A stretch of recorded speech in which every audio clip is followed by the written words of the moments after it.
Since the beginning of 2020, these are some of the ways in which life in the United Kingdom has changed. UK democracy has effectively been suspended for the first time in living memory. Elections that were due to happen this year have been postponed, and more pertinently, an emergency coronavirus act was passed, or rather rammed, through Parliament over the course of just 2 days. This act handed the government complete, omnipotent, unchallenged power to produce legislation without it being debated, scrutinised, or going through the usual democratic checks and balances. In effect, the government can now rule by decree. What it decides one day can be imposed upon the British people the next day without challenge or recourse. It has granted itself close to unlimited power. The coronavirus pandemic is the biggest crisis facing our country for a generation. Today's legislation is necessary to tackle it. Both the government and local authorities will require temporary emergency powers to get us through this period. The bill is the right thing to do. With the democratic process suspended, the British government used its new powers to dictate that all UK citizens go into a lockdown. This move was mirrored in many other countries around the world. The government decided that people were no longer allowed to leave their homes. From this evening, I must give the British people a very simple instruction. You must stay at home. The government would decide when people would be allowed outside again, for how long. Curfews were also imposed upon the population, and people were warned that the government retained the power to reimpose lockdowns and take civil liberties away again at any given moment if they saw necessary. Protests against these measures were effectively banned. At first, the government decreed that we were not allowed to meet with other people from different households at all. This, of course, effectively made protests illegal, and at this present moment, gatherings larger than 6 have also been banned. Not breaking the law! Watch your back there, sir. Please, by the way. Sorry. I do not consent! I do not consent! Resist! Resist! He's not doing anything wrong! This is wrong! People have been warned that if they break any of these restrictions, leaving their house without government permission, disobeying the government decrees, then the police will force compliance. There may be arrests and potentially massive fines up to £10,000. This represents about 1/3 of the average British person's annual income. If you don't follow the rules, the police will have the powers to enforce them. Just come up walking the dog? Right, okay. The only thing we'll say is please read the government guidance on essential travel. So we're here really just to have a word with people and say, is it essential? It's not really, is it? Come on. Does it worry you that, it's not really the police's role to tell people whether or not they should walk their dogs? The message has been clear. Are you from Bristol, are you? Have you walked here? We've walked here for the exercise, that's literally it. We're going to go home and then that'll be it then. Okay. But it was clear that the new rules mean that the police are asking people, telling people in some cases, to do things that in any normal scenario would be verging on the totalitarian. Government ministers have told people to report on their neighbours if they see them breaking the rules. You could call the police if you choose to do that. What would you do? Well, if I'm rarely at home, but if I saw something that I thought was inappropriate, then quite frankly, I would effectively call the police, or if it was in a social setting as well. Would you report on them? Yes, and everybody should. Of course, these tactics have been used elsewhere. In communist East Germany, the Stasi secret police built up a network of such informants, anything up to 500,000 people, that's 1 in 30. These people would monitor and snitch on their neighbours if they did anything against government instruction, and this level of infiltration and surveillance caused East Germans to live in terror because they never knew who to trust. Words they thought were being spoken in private to a friend could be reported on, and the next thing they know, they're being carted away in the back of a police car. In East Germany, the Stasi was an instrument of control. It built up a dense web of more than 170,000 informants to monitor the country's entire population.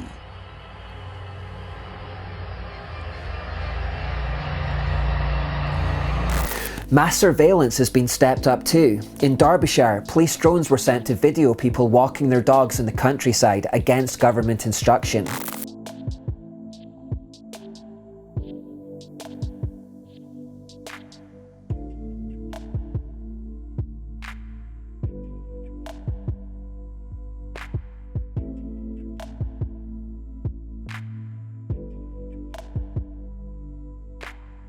We are now increasingly monitored by the government through our phones, through track and trace apps. The government wants to know where we are and who we're in contact with. We are now also required to provide our names and addresses if we're going into some public spaces. We also have to give our names and addresses if we go to church, so the government knows we were there. In fact, businesses and churches have been forced to close altogether on a whim, and even upon opening those churches back up again, the government has imposed restrictions on what can go on there. Singing, for example, is banned, worship is banned, taking the bread and wine is banned.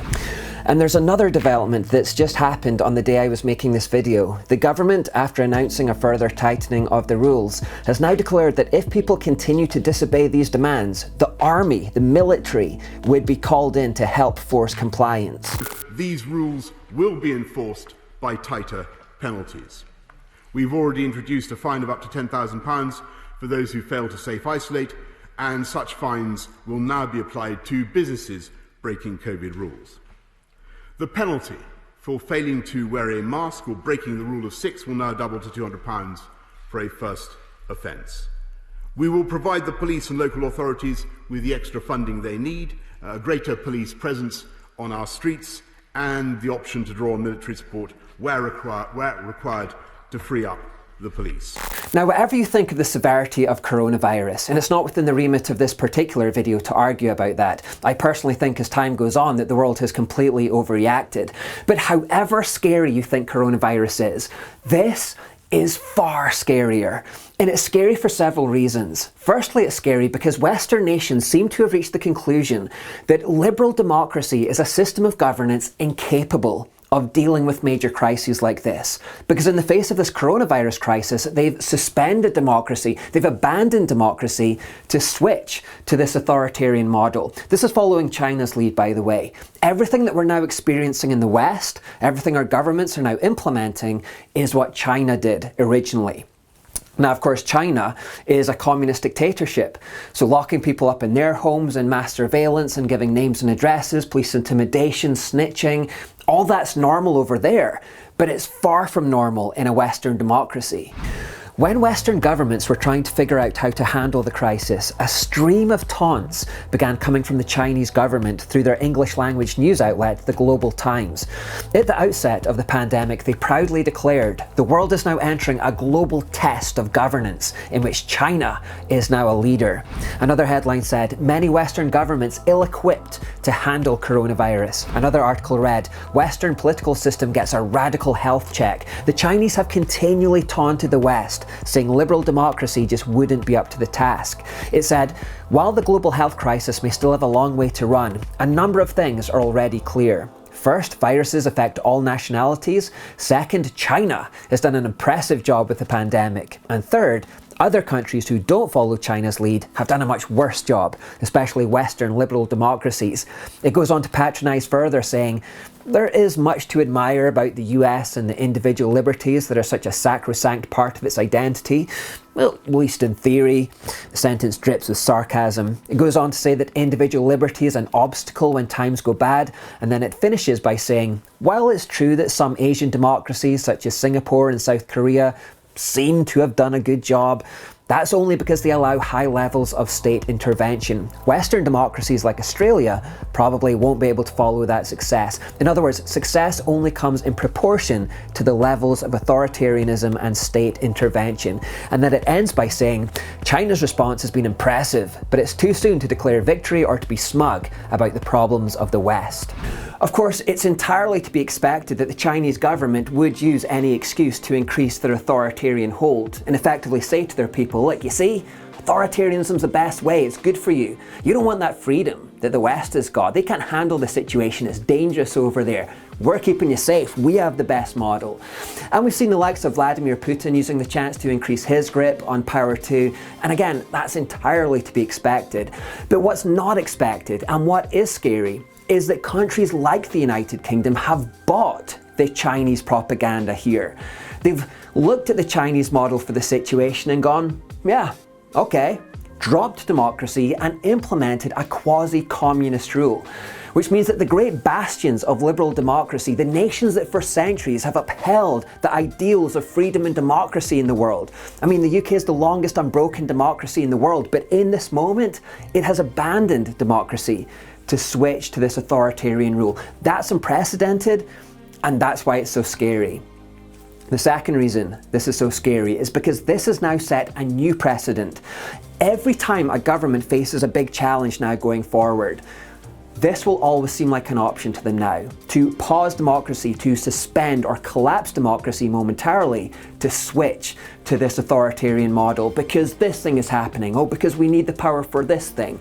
Now that it's been done once, future governments will always feel like this is an option to them. We suspended democracy for coronavirus, so we can suspend it for this thing because this thing's just as big.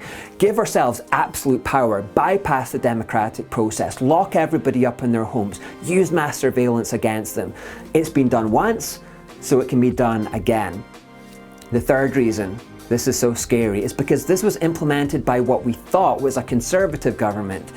It's not even as though these are the crazy far left wingers and we can vote them out next time around. These are the Conservatives in power right now implementing this. The party that's meant to stand for minimal state intervention and individual autonomy. I mean, Boris Johnson is meant to be this great libertarian. So where do Conservative voters go after this? That's a whole other tangent, and that could be just as scary, to be honest. The fourth reason this is scary is because people by and large have actually accepted this. In fact, not just accepted this, but welcomed this, called for this. Many British people have actually welcomed the suspension of democracy. They've welcomed the lockdowns and the removal of individual liberties and freedoms. They've not only caused no fuss, but they've actually cried out to the government, take all our individual agency and freedom, but just please keep us safe. Do what you need to do to keep us safe. People have been willing to snitch on their neighbours. They've been willing to let the government dictate whether they can go outside or not, and whether they can worship in church and how they can worship in church. They've almost clamoured for this at times, in truth. And that's the scariest thing of all, because I think it reveals a deep malaise within this generation. See, to be free is not easy. Freedom involves risk and responsibility. Freedom isn't safe. And this generation seems to be saying, well, if it's a choice between being free with all that risk and responsibility and being safe, but essentially a government captive, then we choose to be safe. We will give up on that freedom. A generation that accepts this without even a hint of misgiving is a generation that is complacent about its freedom, that doesn't value its freedom enough, and that doesn't understand what it had and what it's potentially giving away. See, we come from a heritage here in Scotland going back centuries where freedom has been absolutely paramount at the very core of our identity.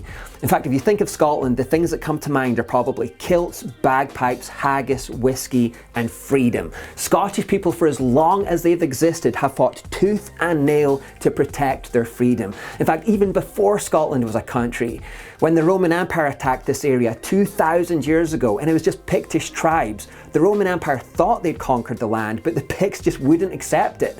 They raided the Roman camps, they used guerrilla warfare, they would terrorize the Roman soldiers when they didn't expect it, until eventually the Romans just said, we can't live with this. They retreated back south and they built a wall across the entire country to keep those northern savages out, because the Picts refused to be conquered. When Scotland did become a nation, the Declaration of Our Growth, written way back in 1320, said, "As long as but 100 of us remain alive, never will we on any conditions be brought under tyranny. It is in truth not for glory, nor riches, nor honours that we are fighting, but for freedom, for that alone, which no honest man gives up, but with life itself." As Patrick Henry said centuries later, "Give me liberty or give me death." Our forefathers would give up their freedom for nothing, even if it meant their death. That's the hill that they were willing to die on. And yet today we have a generation that shrugs while its government imposes authoritarian rule and locks them up in their homes and uses mass surveillance against them. Even if you think coronavirus is scary, and even if it could mean your death, and it's so unlikely to mean your death, but even if it could, this is scarier. The fifth and final reason this is so scary is because all of this fits within a wider narrative. A series that I find myself continually referring back to is The War and Truth, a series I did a few years ago. In fact, I think I might need to update The War and Truth quite soon and do an expanded edition, because so much more has happened and so much more has become clear in the past few years. But The War and Truth essentially explains why the postmodern era came into being and where it's all going to end up one day. In fact, there's almost an inevitability to where this postmodern era is going to lead. See, back in the modern era, from the mid-1700s until the 1960s, the Western world, sparked by the Enlightenment, was largely pursuing the values of the right. This eventually led to the rise of the far right, of course, in the form of fascism in the 1930s and 1940s. In 1967, though, there was a cultural revolution, often called the Summer of Love, and at that point the Western world abandoned pursuing the values of the right and instead pursued the values of the left. Now, culture doesn't change in a day. It takes decades, if not centuries, to set a new course. But now, we're over 50 years into the process, and in the same way the modern era culminated in the rise of the far right, this postmodern era is culminating in the rise of the far left. Hard socialism, even communism, is in vogue amongst the young people of today. We have an acceptance of authoritarian government today. We have social media mobs demanding conformity to far-left ideology. We have social media platforms censoring and deplatforming people who aren't conforming to the far-left ideology. We have cancel culture. We have the stifling of free thought and speech. People are now scared to speak their mind in public because it could be reported to the police. You could lose your job. You could get a knock on the door from the authorities. This is the environment in which we're increasingly living. Here in Scotland, this rise of far-left ideology is now becoming a serious threat to Christian freedom of speech, and that's what makes this a Fuel Project video. This channel isn't about politics. This channel is about the Christian faith, how to understand it, and how to interpret and respond to the changing world through a Christian lens. I'm not sure how widely it's been reported outside of Scotland, but the left-wing Scottish government, led by Nicola Sturgeon, is now currently trying to pass a new hate crime bill in this country. Now, this bill is extremely vague and subjective, and it would mean that if anybody felt offended by anything you said or did, you can now be charged and given a criminal record. The offended person wouldn't have to prove intent. The offended person wouldn't even have to prove that the thing happened at all. They would only have to say to the police, I felt offended by that person, therefore silence and arrest him. And the police would have to go and do it. Now, this has united Christians, atheists, free speech advocates, people from all over the board. Even the Police Federation themselves have said to the Scottish Government, don't make us do this. Don't make us do this thing. Because it will mean policing thought and speech, and it will devastate the legitimacy of the police in the eyes of the public.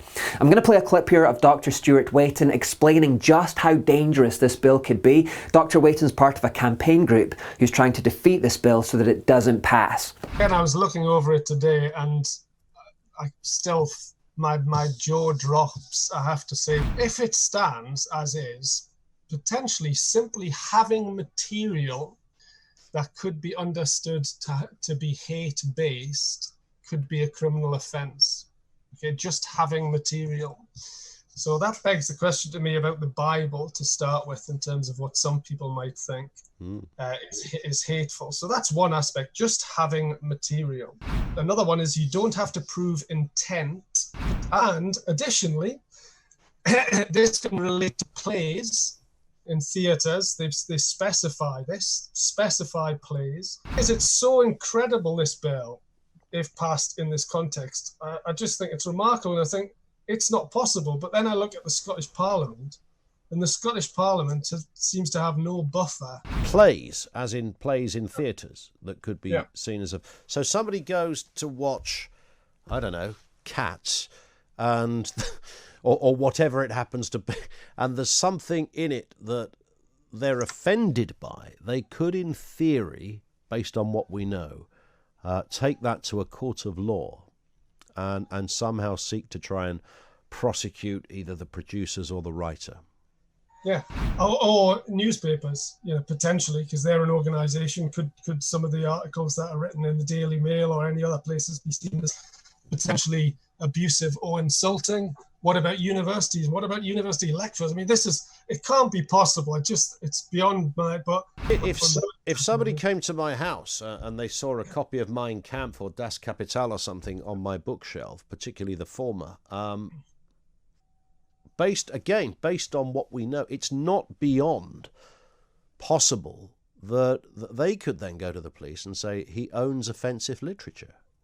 Yeah, and this is again, this bill, which in most bills there's a separation between private and public, so things that happen in private are seen as separate. This bill specifically says that things that happen in private are included. So if you're at a dinner party and you say something that is hateful, wow, that gets out. That could end up you committing a hate crime in your own house, having dinner with what you think are friends, and somebody then says, oh, that's actually a hate crime. Are you aware, Stuart, of anywhere in the world, other than the quirks of regimes like North Korea, where you've got to be careful what you say, of any, I mean, let's just say Western country? I know Canada has had some a tricky entree into this world, as I understand it, but is there anywhere that has taken freedom of expression and appears to have torn it up in such a cavalier, sinister and deeply concerning manner as this?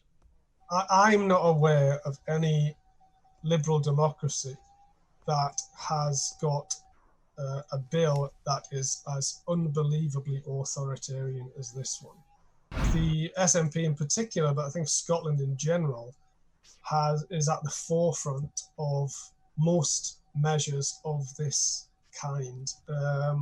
And I think this is a remarkably, profoundly dangerous bill that's been proposed. Because the idea of social justice is profoundly dangerous, because what it does is it takes the social or the political and incorporates it into the field of justice. That's basically what's happening. So whereas in the past, these things were understood to be part of the public realm of debate, now social issues, racism, sexism, and other isms and other issues are being incorporated into justice. So it's and punishment. So essentially, the idea of social justice means punishment for having wrong ideas, and that seems to be where we're going. So, in summary, we have a Western liberal democracy following China's lead and switching to a far-left authoritarian model in order to deal with coronavirus. This has meant suspending democracy and ruling by decree. It's meant putting free citizens under house arrest, mass surveillance, encouraging snitching, the threat of military force, regulation of worship. In the middle of all that, we've had the rise of communist movements like Black Lives Matter and Extinction Rebellion. The police won't crack down on those groups if they get together to rampage through the streets, by the way. Instead, they'll take the knee. But they will crack down in an almost totalitarian manner on individuals who are simply out walking their dog in a park, or anyone who shows the merest hint of misgivings about these government measures. Meanwhile, here in Scotland at least, you could soon get a knock on the door from the police for merely owning a Bible or any Christian material, anything that somebody finds offensive, or for airing Christian views in public or in private, at a dinner party amongst friends. That can mean losing your job or something much worse. Now, you can argue about whether any of this is necessary, but what is incontrovertible is that this has happened and is happening and has happened in many other democracies around the world too, which I believe is threatening to turn Western civilization into an Orwellian nightmare. This stuff would have been unimaginable in Western democracies in years gone by. Now, I'm not calling for anything here yet. I'm not trying to instigate anything here yet. I don't want social media platforms to come after me. He's saying coronavirus isn't real. He's saying not to wear masks. I'm not saying that. I'm just saying that in spite of everything that's happening right now, that however worried you are about coronavirus, this is much worse. That governments feel entitled to exert this kind of rule on free citizens makes me shudder, and as far as I'm concerned, is completely unacceptable. If this is the cure for coronavirus, then it's much worse than any disease. Indeed, I think history shows that you don't willingly give up your liberty for anything, even when retaining your liberty seems to make no sense in a given moment, and maybe that's right now. Liberty is still the way. Even when retaining your liberty looks more dangerous, liberty is still the way. Even if retaining your liberty is going to cost you something, liberty is still the way. Even if retaining your liberty is going to cost you everything, liberty is still the way. You don't willingly give up your freedom for anything. You know, I've often talked about controversial issues on this channel, and people have sometimes written in to say, this is not a hill that you want to die on. You don't want to die on this hill. And sometimes they're right, sometimes I don't want to die on that hill. But But I have to say that standing against the rise of far-left authoritarian creep is a hill that I'm willing to die on, especially as a Christian who knows what happens to Christians under far-left ideologies. I hope that my fears about this are unfounded and that we all go back to a liberal democracy again very soon. But I just think, again based on the theory that we explored in The War on Truth, that we are heading almost inevitably in a very dangerous direction in the West because of the value system that we've currently embraced, and because history shows that when a nation abandons God, the state effectively elevates to become God, and that never turns out well. And that lack of moral anchor, that lack of moral authority is also feeding into this right now. You don't willingly give up your freedom for anything, not even for an illusion of safety, because you probably won't get that freedom back again, at least not without great cost. And only then, after it's too late, will we realize what we gave away.